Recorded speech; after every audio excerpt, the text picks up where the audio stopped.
നമ്മൾ ജീവിക്കുന്ന ജീവിതം മമ്മൂട്ടിയും എന്നെങ്കിലും ജീവിക്കാൻ ആഗ്രഹിക്കുന്ന ജീവിതം മോഹൻലാലുമാണ് എന്ന് തോന്നാറുണ്ട്. ലിജീഷ് കുമാറിന്റെ ലഹരി എന്താണ്?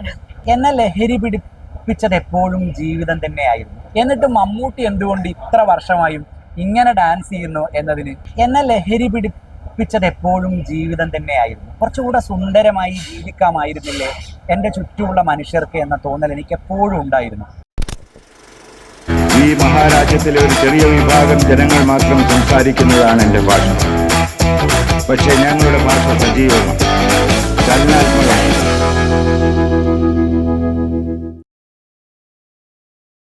നമുക്കിപ്പം പുസ്തകത്തിൽ തന്നെ തുടങ്ങാം. അപ്പോ പുസ്തകം പേര് കഞ്ചാവ് എന്നാണ്. അപ്പൊ അതില് ഞാൻ കേട്ടത് കള്ള് അല്ലതുപോലെയുള്ള ഒരു ലഹരികളും ഉപയോഗിക്കാത്ത ഒരാളാണ് എന്നാണ്.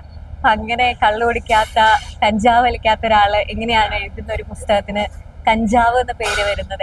എന്താണ് അതിന്റെ ഒരു?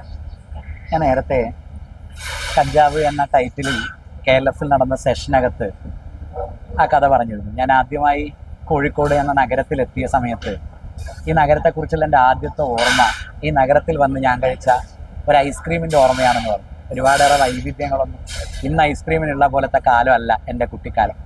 അന്ന് കടയിൽ പോയി ഒരു ഐസ്ക്രീം എന്ന് പറയുന്ന സമയത്ത് ഇന്ന് കാണുന്ന വാനില ഐസ്ക്രീമാണ് മുമ്പിൽ കൊണ്ടുവന്ന് തരിക. അതിന് മുകളിലായിട്ടൊരു ചെറിപ്പഴം ഇങ്ങനെ വെച്ചിട്ടുണ്ട്. നല്ല ഭംഗിയൊക്കെയുള്ള ചെമന്ന പഴമാണതെങ്കിലും ഐസ്ക്രീമും ചെറിപ്പഴവും തമ്മിലുള്ള ബന്ധം എന്താണെന്ന് അന്നോ ഇന്നോ എനിക്കറിഞ്ഞുകൂടാ. സത്യത്തിൽ കഞ്ചാവും ഞാനും തമ്മിലുള്ള ബന്ധം ഐസ്ക്രീമും ചെറിപ്പഴവും തമ്മിലുള്ള ബന്ധമാണ്. ഐസ്ക്രീമിൻ്റെ മുകളിൽ ഒട്ടിപ്പിടിക്കാൻ ചെറിപ്പഴം കാണിക്കുന്ന വല്ലാത്തൊരു പ്രശ്നമുണ്ട്. ആ പ്രശ്നം ലഹരിയോട് സത്യത്തിൽ എനിക്കുണ്ട്. പക്ഷേ നമ്മൾ ലഹരി എന്ന് പറഞ്ഞ് ശീലിച്ചു പോന്ന ഒന്നിനെ മാറ്റിപ്പണിയണമെന്ന ബോധപൂർവമായ തോന്നൽ കൂടിയാണ് കഞ്ചാവ് എന്ന് പറയുന്ന ടൈറ്റിലേക്ക് എന്നെ എത്തിച്ചത്. കാരണം പലർക്കും ലഹരി പലതാണ്. ചിലർക്കത് പുസ്തകങ്ങളാണ്, ചിലർക്കത് മനുഷ്യരാണ്. ഇപ്പോൾ ഫാൻ ഷോകൾക്കൊക്കെ ഒരു സിനിമ റിലീസൊക്കെ ആവുന്ന സമയത്ത് തിക്കി തിരക്കി നിൽക്കുന്ന മനുഷ്യരെയൊക്കെ നമ്മൾ ഭയങ്കര തമാശയോടെ അല്ലെങ്കിൽ അല്പം പരിഹാസത്തോടൊക്കെ നോക്കിക്കാണാറുണ്ട്. പക്ഷെ എനിക്ക് ആ മനുഷ്യരോടൊക്കെ ഭയങ്കര സ്നേഹമാണ്. ഇങ്ങനെ ആരാധന തോന്നുന്ന, എന്തോ ഒന്നിനോട് ഭ്രമം തോന്നുന്ന മനുഷ്യരാണ് ഈ ലോകത്തെ കുറച്ചുകൂടെ ഭംഗിയുള്ളതാക്കുന്നത് എന്നാണ് എൻ്റെ തോന്നൽ. അത് പുസ്തകങ്ങളോടാവാം, അത് ചില ജീവിതങ്ങളോടാവാം. ഇങ്ങനെ ഒന്നിലും ആനന്ദം കിട്ടാത്ത മനുഷ്യരാണ് പലപ്പോഴും യഥാർത്ഥത്തിൽ കഞ്ചാവ് തേടി പോവേണ്ടുന്ന അവസ്ഥ ഉണ്ടാവാറുള്ളത്. എന്തിലെങ്കിലും ആനന്ദം കണ്ടെത്തുന്ന ഒരാളാവാൻ നിങ്ങൾക്ക് കഴിയണം എന്നാണ് കഞ്ചാവ് എന്ന ടൈറ്റിൽ സത്യത്തിൽ സംസാരിക്കുന്നത്. ജീവിതത്തില് ഇൻഫ്ലുവൻസ് ചെയ്തിട്ടുള്ള സംഭവങ്ങള് മനുഷ്യരെ കുറിച്ചൊക്കെയാണെന്ന് പറഞ്ഞു. ലിജീഷ് കുമാറിനെ അങ്ങനെ ആസ് എ പേഴ്സൺ അങ്ങനെ ഇൻഫ്ലുവൻസ് ചെയ്തിട്ടുള്ള എന്തൊക്കെയാണ് കാര്യങ്ങള്? മനുഷ്യരെ വളരെ ചെറിയ കാലം മുതലേ കഞ്ചാവിനകത്തുള്ളതിൽ പ്രശസ്തരും അല്ലാത്തവരും ഒക്കെയായ മനുഷ്യരുണ്ട്. വ്യക്തിപരമായി എനിക്ക് പ്രിയപ്പെട്ട കുറേ മനുഷ്യരെ 10-25 പേരിലേക്ക് ചുരുക്കി കൊണ്ടുവരുന്നതിൻ്റെ ഒരു പ്രയാസം കഞ്ചാവ് എഴുതുന്ന സമയത്തുണ്ടായിരുന്നു. അതിൽ കഞ്ചാവിൻ്റെ ആമുഖത്തിന് ഞാനിട്ട ടൈറ്റിൽ ആനന്ദ ലഹരിയുടെ ഉത്തമ ഗീതങ്ങൾ എന്നാണ് ടൈറ്റിൽ ഇട്ടിട്ടുള്ളത്. അപ്പോൾ 25 ആനന്ദ ലഹരിയുടെ കഥയാണ് സത്യത്തിൽ കഞ്ചാവ് പറയുന്നത്. ആ 25 പേരും ഏതെങ്കിലുമൊക്കെ രീതിയിൽ എന്നെ സ്വാധീനിച്ചവരാണ്. കഞ്ചാവ് ആരംഭിക്കുന്നത് മോഹൻലാലിൻ്റെ കഥ പറഞ്ഞുകൊണ്ടാണ്. മോഹൻലാലിനെയാണ് ഞാനൊരു കഞ്ചാവ് ചെടിയാണ് സത്യത്തിൽ ലാലെന്ന് പറഞ്ഞത്. എപ്പോഴും നമ്മൾ ജീവിക്കാൻ ആഗ്രഹിക്കുന്ന ജീവിതമാണ് ലാലേട്ടൻ എന്നെനിക്ക് തോന്നാറുണ്ട്. മമ്മൂട്ടിയും മോഹൻലാലും തമ്മിലുള്ള വ്യത്യാസം എന്താണ് എന്ന് ചോദിക്കുന്ന സമയത്ത് നമ്മൾ ജീവിക്കുന്ന ജീവിതം മമ്മൂട്ടിയും എന്നെങ്കിലും ജീവിക്കാൻ ആഗ്രഹിക്കുന്ന ജീവിതം മോഹൻലാലുമാണ് എന്ന് തോന്നാറുണ്ട്. ഇപ്പോൾ മമ്മൂട്ടിയുടെ നൃത്തത്തെ പല ആളുകളും കളിയാക്കാറുണ്ട്. പക്ഷേ കഷ്ടപ്പെട്ട അഭിനയം പഠിച്ച ലോകത്തെ തന്നെ ഏറ്റവും പ്രതിഭാതനായ ഒരു ആർട്ടിസ്റ്റിന് നൃത്തം പഠിക്കുക അത്ര ബുദ്ധിമുട്ടുള്ള കാര്യമാണെന്ന് ഞാൻ വിചാരിക്കുന്നില്ല.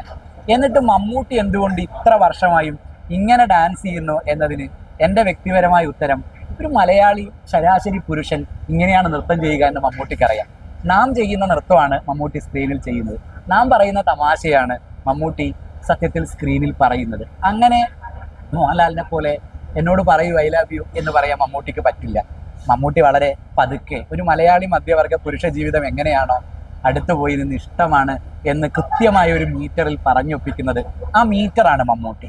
എല്ലാ മീറ്ററുകളെയും ഭേദിച്ചുകൊണ്ടുള്ള വലിയൊരു പെർഫോമൻസ് എന്നെങ്കിലും ജീവിതത്തിൽ സാധിക്കണം എന്ന് ആഗ്രഹിച്ച് ജീവിച്ച് മരിച്ചു പോകുന്നവരാണ് ഈ ലോകത്തെ മനുഷ്യരെല്ലാവരും. ആ ആഗ്രഹത്തിനാണ് മോഹൻലാൽ എന്ന ടൈറ്റിൽ ഞാൻ എപ്പോഴും ഇട്ടിട്ടുള്ളത്. ആളുകൾ പറയുന്ന ആംഗിളിലായിരിക്കില്ല ഒരുപക്ഷെ കഞ്ചാവ് എന്ന് പറയുന്ന പുസ്തകം മോഹൻലാലിനെ സമീപിക്കുന്നത്. വൈകിട്ട് എന്താണ് പരിപാടി എന്ന് ഒളികണിട്ട് ചോദിക്കുന്ന മോഹൻലാലിനെ ആളുകൾക്ക് ഇഷ്ടമല്ല. പക്ഷെ വ്യക്തിപരമായി എനിക്കിഷ്ടം ആ മോഹൻലാലിനെ തന്നെയാണ്. ലൈഫ് എൻ്റെയാണ്, ഞാനത് റബ്ബർ പന്ത് പോലെ തട്ടിക്കളിക്കും, ചപ്പാത്തി പോലിട്ട് പരത്തുമെന്ന് ദശരഥത്തിൽ പറയുന്ന മോഹൻലാലിനെ, ലൈഫ് എൻ്റെയാണ്, ഞാനത് എൻ്റെ ഇഷ്ടം പോലെ ജീവിക്കും എന്ന് പറയുന്ന മോഹൻലാലിനെയാണ് എനിക്കിഷ്ടം. എൻ്റെ രഹസ്യകാമനകളുടെ കഞ്ചാവ് ചെടി ഞാൻ എൻ്റെ ടെറസിന് മുകളിൽ വളർത്തുന്നുണ്ട് എന്നും ആ ചെടിയുടെ പേരാണ് ലാലേട്ടൻ എന്ന് ഞാനതിൽ പറയുന്നു. അത് കഴിഞ്ഞ് അടുത്ത അധ്യായത്തിലേക്ക് വരുമ്പോൾ ജവഹർലാൽ നെഹ്റുവാണ്. 25 മനുഷ്യരിൽ രണ്ടാമത്തെ ആൾ നെഹ്റുവാണ്. നെഹ്റുവിനെയും ഒരുപക്ഷെ ലോകം നെഹ്റുവിൻ്റെ പൊളിറ്റിക്കൽ ഐഡിയോളജികളെ, നെഹ്റുവിൻ്റെ രാഷ്ട്രസങ്കല്പത്തെ, നെഹ്റുവിൻ്റെ ചേരിചേരാ നയത്തെ ഒക്കെ നമ്മൾ വാഴ്ത്തിയിട്ടുണ്ട്. പക്ഷേ നെഹ്റു എന്ന് കേൾക്കുമ്പോൾ നമ്മൾ പെട്ടെന്ന് ഹൈഡ് ചെയ്ത് വെക്കുന്ന ചിലതുണ്ട്.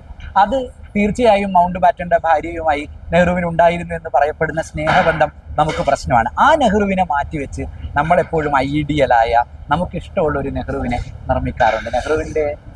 നെഹ്റുവിനെ കുറിച്ച് എഴുതുന്ന ആർട്ടിക്കിളിന് ഞാനിട്ട തലക്കെട്ട് എന്നെ യൂറോപ്യൻ ഉമ്മയുടെ രസം പഠിപ്പിച്ചതെന്ന പ്രവാചകന് എന്നാണ്. സത്യത്തിൽ ആരാണ് നെഹ്റു എന്ന ചോദ്യത്തിന് ഞാൻ ഇതാണ് എന്ന ഒരു സ്വയം ബോധ്യം വെച്ചുകൊണ്ട് നമ്മുടെ മുമ്പിൽ ഒരു ഇരട്ട ജീവിതം ജീവിക്കാതെ ഞാൻ ജവഹർലാൽ നെഹ്റുവാണെന്ന് അറിഞ്ഞുകൊണ്ട് തന്നെയും ഒരു സ്വത്വത്തെ, ഒരു പ്രണയത്തെ, ഒരു സ്നേഹസങ്കല്പത്തെ ഒക്കെ ഈ രാഷ്ട്രത്തിന് മുമ്പിൽ പ്രദർശിപ്പിച്ചു പോയ ഒരാളായിരുന്നു ഇന്ത്യയുടെ ആദ്യത്തെ പ്രധാനമന്ത്രി എന്ന് ഇന്ന് നാം ഒളിച്ചു ജീവിക്കുന്ന ഒന്നിനെ അങ്ങനെ ഒളിച്ചു ജീവിക്കേണ്ടതില്ല എന്ന് ലോകത്തോട് പറഞ്ഞ ഒരാളിലാണ് ഈ രാഷ്ട്രം അതിൻ്റെ ഭരണകൂട സങ്കല്പത്തെ പടുത്തുയർത്തി തുടങ്ങിയത് എന്ന് പറയാൻ തന്നെയാണ് എനിക്കിഷ്ടം. മൗണ്ട് ബാറ്റന്റെ മകൾ നെഹ്റുവിനെ കുറിച്ച് എഴുതുന്ന ഒരു കത്തിൽ അമ്മയ്ക്കാരാണ് നെഹ്റു എന്നതിനെക്കുറിച്ച് പറയുന്നുണ്ട്.